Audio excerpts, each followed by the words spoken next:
धनगर आरक्षण लागू करून सवलती लागू करा. बुलढाणा जिल्हाधिकारी कार्यालयासमोर धनगर समाज बांधवांनी केली निदर्शने. धनगर समाजाला आरक्षण लागू करून सवलती लागू करण्यात यावी, तसेच अनुसूचित जाती जमातीचे प्रमाणपत्र देण्यात यावे या मागणीसाठी गेल्या 8 दिवसांपासून बुलढाणा जिल्हाधिकारी कार्यालयासमोर नंदू लवंगे हे आमरण उपोषण करीत आहेत.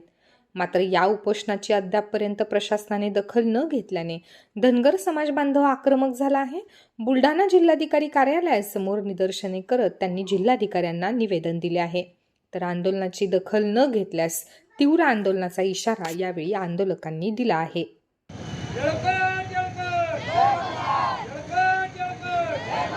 कुठेतरी भविष्यात आपल्याला न्याय मिळेल करता करता या ठिकाणी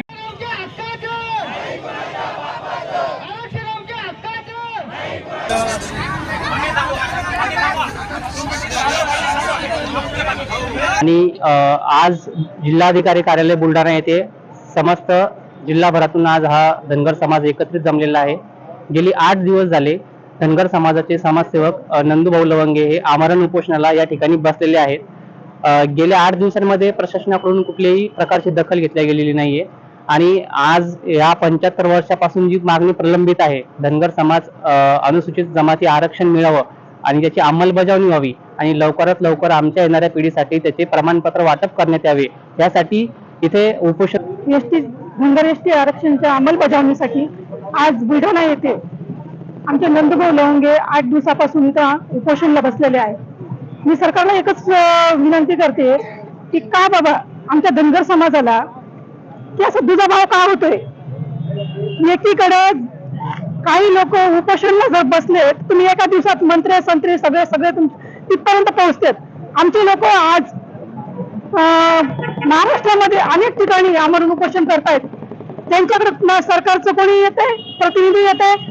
मी एकच सांगते की आता यानंतर आम्ही गप्प बसणार नाही, कारण तुम्ही आपलं बापू आणि लोकांचं कार्ट हे म्हणणं हे आता तुमचं बंद करा आणि माझ्या समाजाला जे म्हणजे आम्हाला आरक्षण भेटलेलं आहे, फक्त अंमलबजावणी बाकी आहे आणि ती लवकरात लवकर करा.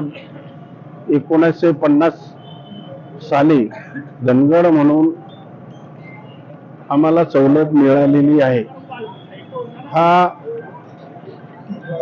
याची अंमलबजावणी व्हावी यासाठी आम्ही या ठिकाणी सगळे लोक आज लाक्षणिक उपोषणासाठी बसलेले आहेत. 1950 ला ज्यावेळेस आपल्या देशाचे पहिले राष्ट्रपती डॉक्टर राजेंद्र प्रसाद यांच्या सैन्य हा आदेश शासनाला आदेश प्राप्त झालेला आहे आणि त्याची अंमलबजावणी या महाराष्ट्र शासनानं, धनगर हा हिंदी शब्द आहे आणि याला सेंट्रल गव्हर्नमेंट जो मसुदा पाठवते हा इंग्रजी आणि हिंदी पाठवते, त्याला प्रत्येक प्रांतामध्ये आपापल्या भाषेत करावं लागते.